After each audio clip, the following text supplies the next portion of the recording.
Good afternoon. It is October 23rd in Los Angeles, California, and I'm Janet McElligott. Well, it looks like the Sudanese Air Force, the Sudanese Armed Services, and the Army itself is running over the top of the the RSF again. Today in Nyala, about 3 o'clock in the morning, I don't know if that was 3 o'clock Washington time or 3 o'clock Sudan time, but I have a 3 a.m. Bombing where a United Arab Emirates plane was destroyed. And lo and behold, guess who was on board? Hamiti's uncle and many of the members of the Dagalo family. So now it looks like Hamiti will finally be reunited with member of his family in hell, which is where they all belong. It is time to give up the ghost and to go. Because if the United Arab Emirates is sending in planes to get their associates out, then the Colombians are going to rot there. But you guys don't even belong in this war. Neither do the mercenaries that have come in from Mali and Niger and Chad and wherever else they've come from, especially South Sudan. South Sudan fought the North for decades. You got self-determination. I was in Naivasha. I was in Machakos. There were real issues between the North and the South, but South Sudan was allowed self-determination.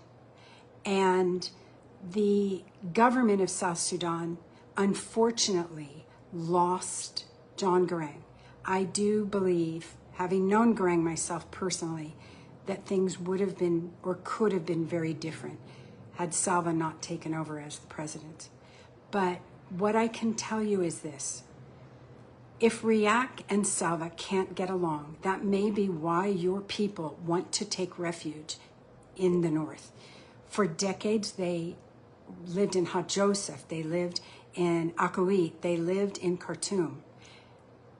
And they had stable lives. I feel for the citizens of South Sudan because you two, I hesitate to call either of you leaders because you both are idiots.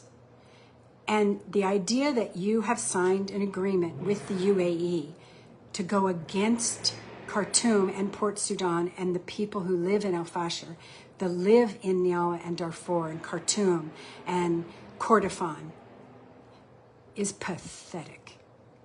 It's pathetic, and you guys are useless. You have hospitals now that are helping the militia. You have hospitals that are working against Sudanese, and you should be ashamed of yourself. Maybe you guys should go live in Abu Dhabi because that's what your people deserve better than what you're giving them. That's what I think.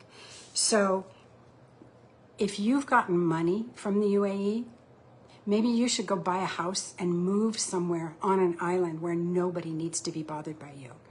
But El Fasher will be freed. The people who live there have overpowered the useless militia once again. And I don't know if that makes 300 times that these civilians have fought off the militia or if it's 700 times.